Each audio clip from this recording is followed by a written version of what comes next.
वालेकुम प्यारे बच्चों, कैसे हैं आप सब। मैं उम्मीद करती हूँ कि सब बच्चे अल्लाह के फजल से खैरियत से होंगे और महफूज होंगे। मैं हूँ आपकी उर्दू की मुअल्लिमा। हम आज का दिन का आगाज़ अपने उर्दू के सबक से करेंगे। आप सब तैयार हैं? शाबाश। तो सबसे पहले तारीख़ को देखते हैं कि आज की तारीख़ क्या है। उर्दू में इसको क्या कहते हैं? 12 जनवरी। और हमारा नया साल शुरू हो गया, पता है ना आप सबको। कौन सा महीना है उसका?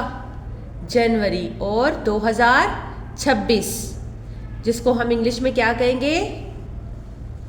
12 जनवरी। और आज का दिन क्या है हमारा? वीकेंड ख़त्म हो गया। आज है पीर। पीर को अरबी में क्या कहेंगे? यौमुल इस्नीन, यानी कि आज है मंडे। और बाहर मौसम कैसा है? सर्दी है, धूप निकली हुई है, फोगी फोगी सा है। हाँ जी बिल्कुल, फोगी फोगी सा है। तो आज का जो हमारा अनवान है, आप पढ़े मैंने क्या लिखा हुआ है? लफ्जी और हिंसी गिनती। शाबाश। आज हम 2 गिनतियाँ पढ़ेंगे जो कि हमने अपनी जमात में पढ़ी हुई हैं। आज हमने सिर्फ उसकी दोहराई करनी है। लफ्ज़ी गिनती पढ़ेंगे और उसको हिंसी में कैसे लिखते हैं, हिंदसों में कैसे लिखते हैं, वो हम पढ़ेंगे इंशाल्लाह। तो आप तैयार हैं? चलें जी, शुरू करते हैं क्लास। आज का हमारा अनवान है लफ्ज़ी और हिंसी गिनती। इसको शुरू करने से पहले हम आज पहले एक दोहराई करेंगे हरूफ इल्लत की। आपको पता है हरूफ इल्लत कितने होते हैं? 4। अलिफ, वाव, छोटी ए और बड़ी ए। हम अपनी क्लास में भी, जमात के काम में भी, जब भी कोई उर्दू का काम करते हैं तो हम इनकी दोहराई करते हैं बार बार, ताकि हमें इनकी आवाज़ें याद हों और हम इनकी आवाज़ों को अपने जुमलों में, अपने अल्फाज में इस्तेमाल कर सकें। तो अलिफ की आवाज़ क्या होती है, कौन बताएगा? आ। वाव की आवाज़ क्या होती है? ओ। शाबाश। और वाव की आवाज़ क्या होती है? व। अगर वाव लफ्ज़ के शुरू में आ जाए तो उसको व कहते हैं, और वैसे वाव की आवाज़ ओ होती है जी। छोटी ए की आवाज़ क्या होती है? ई। शाबाश। और बड़ी ए की आवाज़ क्या होती है? ए। अब आपने ये याद रखना है, जब हम गिनती करेंगे लफ्ज़ी गिनती, उसके जब हम ये करेंगे तो आप लोगों ने इन आवाज़ों को याद रखना है ताकि आप इन आवाज़ों का इस्तेमाल कर सकें। क्लास, आप में से मुझे कौन बताएगा कि मैंने सफ़ेद तख्ते पर क्या लगाया है? जी हाँ, मैंने फ्लैश कार्ड लगाए हैं। किस चीज़ के? लफ्ज़ी गिनती के लगाए हैं या हिंसी गिनती के लगाए हैं? हिंसी गिनती के, क्योंकि ये हिंसे हैं। हमने अपनी जमात में ये पढ़े हैं। ये क्या हैं? हिंसे हैं। इसको उर्दू की गिनती कहते हैं। किस किस को पता था इस बात का? सबको पता था? शाबाश। तो ये क्या है, पढ़े मेरे साथ? 1 है। और इसको उर्दू में क्या कहते हैं? उर्दू की गिनती में 2 कहते हैं। शाबाश। और इसको क्या कहते हैं? बहुत खूब, 3 कहते हैं। जैसा कि मैथ में हम ऐसे लिखते हैं ना, 1, 2 और ये 3। इसी तरह उर्दू की भी अपनी जुबान है, उर्दू की भी अपनी गिनती होती है जो कि हमने पढ़ी, जिसको हम हिंसी गिनती कहते हैं। ठीक है बच्चों? तो अब हम इसी हिंसी गिनती को लफ्ज़ी गिनती में तब्दील करके लिखेंगे। तो आप में से मुझे कौन बताएगा कि 1 कैसे लिखेंगे? 1। पहले हम आवाज़ों के साथ ऊंचा पढ़ेंगे ताकि हमें पता चले कि यहाँ पे कौन कौन सी आवाज़ें आ रही हैं, कौन कौन से हरूफ का मिलाप होकर लफ्ज़ बन रहा है। हाँ जी, कौन बताएगा? शाबाश। 1 कैसे लिखते हैं? ए। यहाँ पे जो ए की आवाज आ रही है, बड़ी ए की आ रही है या छोटी ए की आ रही है? ए। शाबाश, बड़ी ए की आ रही है। तो आप सबको पता है कि हम यहाँ पे